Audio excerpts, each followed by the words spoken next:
ఓం గం గణపతయే నమః. స్వర్ణలక్ష్మి నమస్తే అస్తు. పరబ్రహ్మ స్వరూపిణి రాజ్యం దేహి ధనం దేహి సర్వకామాంచ దేహి మే. స్వర్ణలక్ష్మి అమ్మవారు ప్రతి ఒక్కరికి రాజ్యాధికారాన్ని, ధనాన్ని, అనుకున్న కోరికలన్నీ నెరవేర్చే శక్తిని మనందరికి ఇవ్వాలని, వీటితో పాటు మనందరికీ పరబ్రహ్మ స్వరూపిణి కాబట్టి బ్రహ్మ జ్ఞానాన్ని కూడా ఇవ్వాలని మనం కోరుకుంటూ ముందుకెళ్దాం. ఈ వీడియో చూసిన ప్రతి ఒక్కళ్ళకి ధనము, రాజ్యము, అన్ని కోరికలు నెరవేరాలని చెప్పేసి నేను కోరుకుంటున్నాను. ఈ ఫిబ్రవరి మంత్ లో 2026 సంవత్సరంలో కర్కాటక రాశి వారికి ఎలా ఉందో చూద్దాం. కర్కాటక రాశి కనుక చూసుకుంటే ఇది వీళ్ళకి ఒక సాదాసీదాగా వెళ్ళిపోతూ ఉంటుంది. పెద్ద ఒడిదుడుకులు కానివ్వండి, నడిచిల్ని ఇలాంటి అలాంటి అయితే ఏమీ లేవు. చక్కగా ఉంది ఈ మధ్య కాలంలో. ఇందులో ఇలాంటి టైంలో ఫిబ్రవరి మంత్ చూసుకున్నా కానీ వీళ్ళకి చాలా అనుకూలంగా ఉంది. కొంచెం ఛాలెంజెస్ ఖచ్చితంగా ఉన్నాయి, అనుకూలంగా కూడా ఎక్కువగా ఉంది. పర్సంటేజ్ చూసుకుంటే ఒక 65 to 70% చాలా అనుకూలంగా ఉంది. కొన్ని విషయాల్లో మాత్రమే ఛాలెంజెస్ ఉన్నాయి. ఈ ఛాలెంజెస్ కనుక మీరు అర్థం చేసుకొని కొంచెం జాగ్రత్తగా ఉంటే ఈ మంత్ అంతా చాలా బాగుంటుందని గమనించుకోవాలి. ఫస్ట్ ఈ రాశిలో ఉన్న నక్షత్రాలు కనుక చూసుకుంటే మనకి పునర్వసు 4వ పాదము, పుష్యమి 1, 2, 3, 4 పాదాలు, ఆశ్లేష 1, 2, 3, 4 పాదాలంతా ఈ కర్కాటక రాశిలో ఉంటారు. మనం గ్రహాల యొక్క స్థితి మార్పు కనుక మనం గమనించుకుంటూ ఉంటే 3వ తారీఖు బుధుడు మారుతూ ఉన్నాడు, 6వ తారీఖు శుక్రుడు, 13వ తారీఖు సూర్యుడు, 23వ తారీఖు కుజుడు మారుతూ ఉన్నారు. ఈ యొక్క గ్రహాల యొక్క స్థితి మారటంతో ఈ రాశి వాళ్ళకి ఎలా ఉందో మనం చూద్దాం. ఇందులో ఫస్ట్ ఏమని చెప్తారంటే మనకి సూక్ష్మ గోచారం, లఘు గోచారం కాన్సెప్ట్ లో మన మహర్షులు పీడాం శోకం పుత్రార్థ లాభమాత్ సంపద అంటే వీళ్ళకి సంపదలు వచ్చే అవకాశం ఎక్కువగా ఉంటుంది. పుత్రులతోటి ధన ప్రవాహం చక్కగా ఉండే అవకాశం ఎక్కువ ఉంటుంది. కుజుని వల్ల అలసటకు గురయ్యే అవకాశం ఎక్కువగా ఉంటుంది. కొన్ని విషయాల్లో సూర్యుని వల్ల మీకు ఎవరో ఒకళ్ళు మానసికంగా అశాంతికి గురి చేసే పనులు చేసే అవకాశం ఎక్కువగా ఉంటుంది, గమనించుకోవాలి. ఎలా విధంగా అంటే మీకు సూర్యుడు ఈ రాశి వాళ్ళకి 7వ స్థానంలో ఉండటంతో ఏమవుతుందంటే దుర్దోష శత్రు సంవాదో గమన గమన వ్యధ దుఃఖవార్తాశ్రుతం చైవ అష్టమస్తే యథా రవి అని చెప్తారు. అంటే సంస్కృతంలో మహర్షులు ఏం చెప్తారంటే దుర్దోష అంటే మీకు చక్కగా వెళ్ళిపోతున్న ఒక మార్గంలోంచి బయటకు ఇలా అలా క్రాస్ లాగా వెళ్ళిపోయి చేసేసుకుందాం నాకు ఆలోచన వస్తుంటుంది. ఉపయోగం లేని ఆలోచన ఎక్కువ వస్తుంది. మీ మైండ్ డైవర్ట్ అయ్యే అవకాశం ఎక్కువగా ఉంటుంది.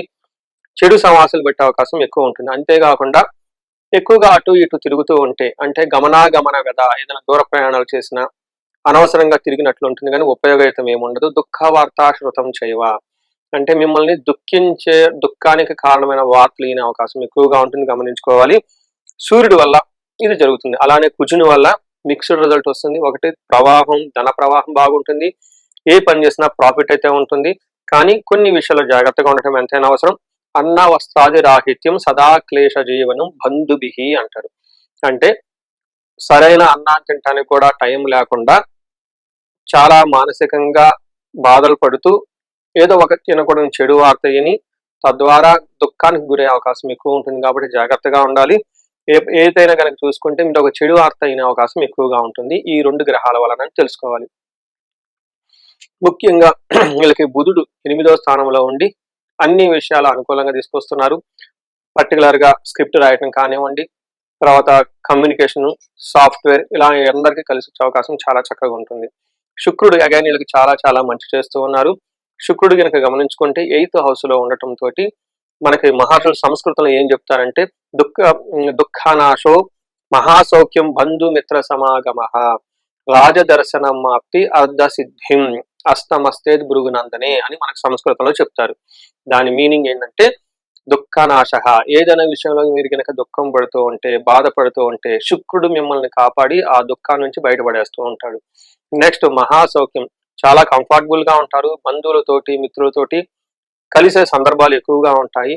అంతేకాకుండా హయ్యర్ అఫీషియల్స్ కలిసి, గవర్నమెంట్ ఉన్నతాధికారులను కలిసి వాళ్ళకి రావాల్సిన ఆదాయం మీకు వచ్చి, వాళ్ళకి రావాల్సిన సహకారం మీకు వచ్చేసి అన్ని విధాల ముందుకెళ్ళే అవకాశం ఎక్కువ ఉంటుంది. అంతేకాకుండా ఈ టైంలో మంచి ఫుడ్ తింటుంటారు. టైం కనుక్కున్న పనులన్నీ జరుగుతూ ముందుకెళ్ళిపోయే అవకాశం ఎక్కువ ఉంటుంది. సో ఇది మనకి 4 గ్రహాలు ఎలాంటి రిజల్ట్స్ ఇస్తున్నాయో మనం తెలుసుకుందాం. ఇప్పుడు మనం నక్షత్రాల వారిగా ఎలా ఉందో తెలుసుకుందాం. మనకి నక్షత్రాలు చూసుకుంటే పునర్వసు, పుష్యమి, ఆశ్లేష 3 నక్షత్రాలు ఉంటాయి. ఇందులో పునర్వసు నక్షత్రం వాళ్ళకి ధనహీనత అంటే ధనానికి ఎక్కువగా బాధపడే అవకాశం ఉంటుంది. రాజ్య లాభము కానీ విశేషమైన రాజ్య లాభం కలిగే అవకాశం ఎక్కువగా ఉంటుంది. వస్త్ర లాభము అంటే షాపింగ్స్ అవన్నీ చేసే అవకాశం ఎక్కువగా ఉంటుంది. అలానే పుష్యమి నక్షత్రం వాళ్ళకి రాజ్యలాభం అంటే ప్రమోషన్స్ వచ్చే అవకాశం ఎక్కువగా ఉంటుంది. రోగము హెల్త్ కాంప్లికేషన్స్ ఉండే అవకాశం ఎక్కువగా ఉంటుంది. ఆశ్లేష నక్షత్రం వాళ్ళకి ధనహీనత, రాజ్యలాభము, రోగము చూపిస్తుంది. అంటే ధనం లేకుండా ఉండటం, అలానే ప్రమోషన్స్ వచ్చే అవకాశం ఎక్కువగా ఉంటుంది. 10 మందిలో వీళ్ళకి కొంచెం గౌరవం, గుర్తింపు వచ్చే అవకాశం కూడా ఈ టైంలో ఎక్కువగా కనిపిస్తుంది ఈ నక్షత్రం వాళ్ళకి. చూశారు కదా, అన్ని 4 గ్రహాలు నక్షత్రాలు ఇప్పటి వరకు మనం ఎలా ఉందో చూసుకున్నాం. ఇంకొక ముఖ్యమైన విషయం ఏమంటే ఈ రాశి వాళ్ళకి సూర్యుని వల్ల కొంచెం ఇబ్బంది పడే పరిస్థితులు ఎక్కువగా కనిపిస్తున్నాయి కాబట్టి సూర్యునికి సంబంధించిన సూర్యుడికి నమస్కారాలు చేయటం, రెండోది శివుడికి సంబంధించిన గుడుల్ని ఎక్కువగా విజిట్ చేస్తూ ఉంటే చాలా చక్కగా కలిసి వచ్చే అవకాశం ఎక్కువ ఉంటుంది ఈ రాశి వాళ్ళకి. ఈ రాశి వాళ్ళకి అన్ని విషయాలుగా చక్కగా ఉంది కాబట్టి ఇన్ కేసు మీకు ఎవరికైనా సరిగా లేదు, ఇబ్బందులు పడుతున్నాం అనుకో అని మీకు అనిపిస్తే, పర్టికులర్ గా మీ వయసు 35 సంవత్సరాల నుంచి 45 సంవత్సరాల మధ్యలో గనక ఉంటే, ఇప్పటిదాకా మీరు కెరీర్ ట్రాక్ లో చక్కగా ఉండి సడన్ గా మీకు బ్రేక్స్ వచ్చినట్లు ఉంటే, లేదంటే భార్యాభర్తల మధ్య గొడవలు ఏదైనా కనుక మీకు వచ్చినట్లయితే తగు పరిష్కారాలు చేసుకొని ఆ సమస్య నుంచి బయటపడి ముందుకెళ్లాలని చెప్పేసి నేను కోరుకుంటున్నాను. ముఖ్యంగా ధనానికి ఇబ్బంది పడుతూ ఉంటే స్వర్ణలక్ష్మి విశేష హోమము, భార్యాభర్తల మధ్య గొడవలు కనుక పడుతూ ఉంటే అన్యోన్య దాంపత్య పాశుపత అభిషేకము, శత్రు వివాదాలు విపరీతంగా ఉంటే చండీ హోమము, చండీ పారాయణంతో పాటుగా మీ యొక్క ఇండివిజువల్ జాతకాన్ని చూసుకొని మీకు ఇబ్బంది పెడుతున్న గ్రహాలు ఏమైనా ఉంటే ఆ దోషాలన్నీ తీసేసుకొని, ఇవి కాకుండా కొన్నిసార్లు జాతక చక్రం బాగున్న శాపాలను ఉంటాయి, పితృశాపము, కాలసర్ప దోషము, ఇవన్నీ ఏమైనా ఉంటే అవన్నీ బ్లాకేజెస్ మీరు ముందుకు ఎదగడానికి అవి చూసుకొని తగు పరిహారాలు చేసుకొని అవి నివృత్తి చేసుకొని లైఫ్ లో ముందుకు వెళ్ళాలని చెప్పేసి నేను కోరుకుంటున్నాను. ఇంకొకటి, ఈ టైంలో ఫిబ్రవరి మాసంలో ఎక్కువగా మనకి అకాడమిక్స్ ప్రిపేర్ అయ్యే అవకాశం ఎక్కువగా ఉంటుంది. కాంపిటేటివ్ ఎగ్జామ్స్ ఉంటుంటారు. ఎడ్యుకేషన్ లో బాగా ర్యాంక్స్ రావాలి, అనుకున్న సీట్లు రావాలి, అనుకున్న కాలేజీలో సీట్ రావాలి, ఇలా ఎవరికైనా మంచి అంబిషన్స్ ప్రిపేర్ అవుతూ ఉంటే ఈ టైంలో వాళ్ళకి మనకి 3 రకాల దేవతలను ఉపాసన చేస్తూ ఉంటారు. ఒకటి హయగ్రీవ దేవుడు, నీలా సరస్వతి, దక్షిణామూర్తి, మేధా దక్షిణామూర్తి, ఇలా 3 రకాల దేవతలను ఉపాసన చేస్తూ ఉంటారు. మీ యొక్క జాతకం, ఇండివిజువల్ జాతకం చూపించుకొని మీ లగ్నానికి ఏ దేవుడిని గనక ఉపాసన చేస్తే, ఏ దేవుడిని గనక ధ్యానించుకుంటే, ఏ దేవుడిని గనక పూజిస్తే మీకు విశేషమైన లాభం ఉంటుందో తెలుసుకొని ఆ విధంగా మీరు పూజలు అవన్నీ చేసుకోవాలని చెప్పేసి కోరుకుంటున్నాను. ప్రతి ఒక్కళ్ళకి అకాడమిక్స్ లో బాగా పెర్ఫామ్ చేయాలి అని అనుకున్న వాళ్ళకి ఆ పర్టికులర్ మీ జాతకానికి అనుగుణంగా నిర్ణయించబడిన దేవతకి మంత్ర జపం చేయించుకోవటం, పాశుపత అభిషేకాలు చేయించుకోవటం, హోమం చేయించుకోగలగాలి. ఇలా 3 గనక చేయించుకోగలిగితే అకాడమిక్స్ లో బాగా ముందుకెళ్ళిపోయే అవకాశం ఎక్కువగా ఉంటుంది. ఉత్తీర్ణతో చక్కగా అనుకున్న సీట్లో ర్యాంక్ వచ్చే అవకాశం, అనుకున్న కాలేజీలో సీట్ వచ్చే అవకాశం ఎక్కువగా ఉంటుంది. సో ఈ ప్రకారంగా మీకున్న ఎలాంటి ఛాలెంజెస్ అయినా కనుక మీరు ఫీల్ అయ్యి ఉంటే ఒకసారి కన్సల్ట్ అయ్యి కన్సల్టేషన్ తర్వాత రెమెడీస్ చేసుకుంటే అందులోంచి బయటపడిపోయే అవకాశం ఎక్కువగా ఉంటుంది.